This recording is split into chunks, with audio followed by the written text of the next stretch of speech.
hanging out here in a comfortable hauler with G Morey. He has been busy this year, primarily at Albany-Saratoga Speedway, and he is here at Land of Legends tonight. I had to think for a second. It's been one of those weeks. We're here at OktoberFAST. As you can see, we are not on top of him. We are socially distancing, although we do have a car warming up. That's one of Stuart Friesen's cars that you hear back behind us. I have not seen you in a long time. How have you been? I've been great, Doug. Thanks.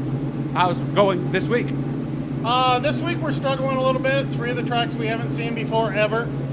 So we're learning a little bit of things, but we found a couple of things at Fulton that are working good for us. So we're fast, we're just not fast enough. So what are the tracks you've never been to? I've never been to Fulton, I've never been to Can-Am, and I've never been here to Land of Legends. So what's it like? 3 new tracks in 3 days. How do you research that? I watched Land of Legends. I watched one of the races on TV. Talked to Stuart, talked to Matt Shepard, a couple of people that have helped me out in the past, and basically just go out and wheel it and stuff. But So let's talk about here. What were the main things they told you about here in Canandaigua? They said that it still gets roughed up, that they're having trouble with the holes, which I like because I was beginning driving with a rough track anyways before everybody went to dry slick. Oh, okay. And stuff. So when it has holes, I drive around the holes when they go through them. So. Well, you're 56. I mean, people have told me that, I mean, I've only been in this game for 30 years, so I don't go back as far as you do in it. But people said years ago, the track conditions like we see today, you never saw them. You never saw a dry slick track. It always, 90% of the tracks always had bite. You went to a place that was dry slick and everybody complained about it. Now it's a natural thing. So I would imagine that's been an adjustment for somebody like you then. It's big. But with the coilover deal and all that, we've learned a lot. So we're getting where we can get grip on the dry slick. So okay. We had some troubles earlier in the year where we had a set of scales go bad. We didn't know it. Oh no. Yeah. So how off were you? Actually, the scales were 30 pounds bad. If you stood on them, weigh yourself like everybody checks the scale, they all were perfect. But when you get into the higher numbers, that's when they were off. I didn't know that because I've heard that same story from a lot of people. You just stand on each one, make sure you're the same weight on every one, and you're good, right? Yep, we checked the batteries, checked the transponders. Was it the unit itself? Pardon? Was it the unit itself?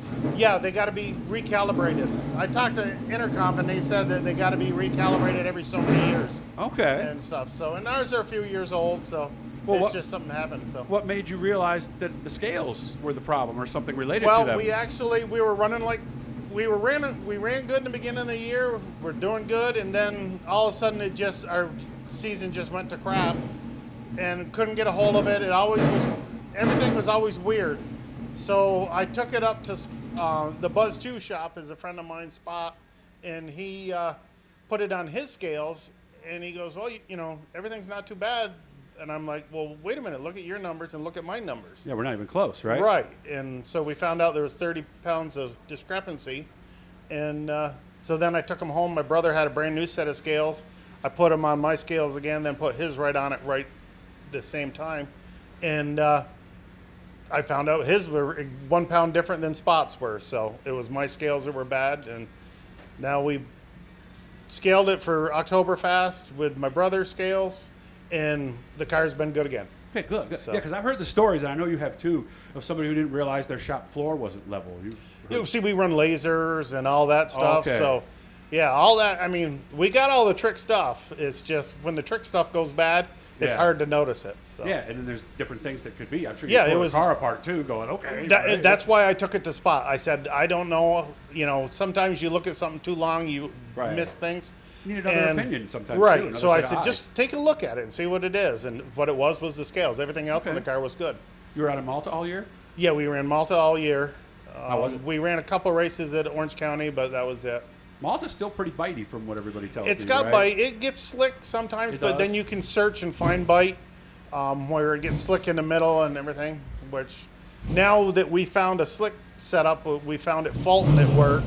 Okay. And stuff, and we used it last night, and we're happy with it. So we're actually looking forward to the slick again. So. Good. Well, you might get that tonight, and of course, you're going to get that tomorrow in Weedsport too. Yes. You've been there, right? Yes, I have been in Weedsport. Good. So how is life away from all this for you? It's good. It's good.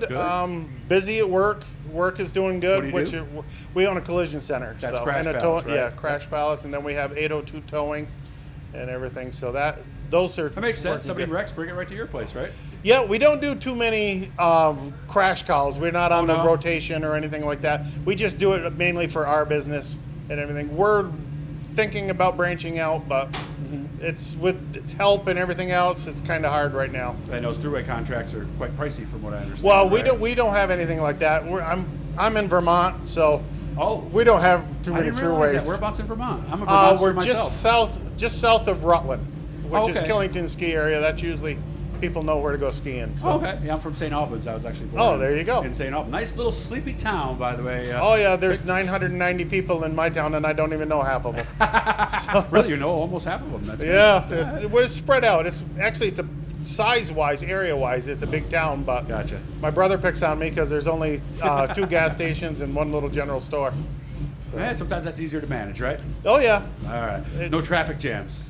no. There you go. Unless there's a cow crossing or something. Right, the old-fashioned traffic jam. Yeah. Well, it's good to see you, man. Nice Yeah, catching nice up with seeing you. you again, Please bud. keep in touch. And anything after this week for you, or is this going to do it? We might run Orange County for Okay. Eastern States. I know you have in the past. Yep, and we weren't going to, but then when we found the cars working good, we were thinking about it again. Okay. And then we're talked to some people about, we put other people in my small block every once in a while, and we talked to somebody about that, and he's kind of up in the air, but Okay.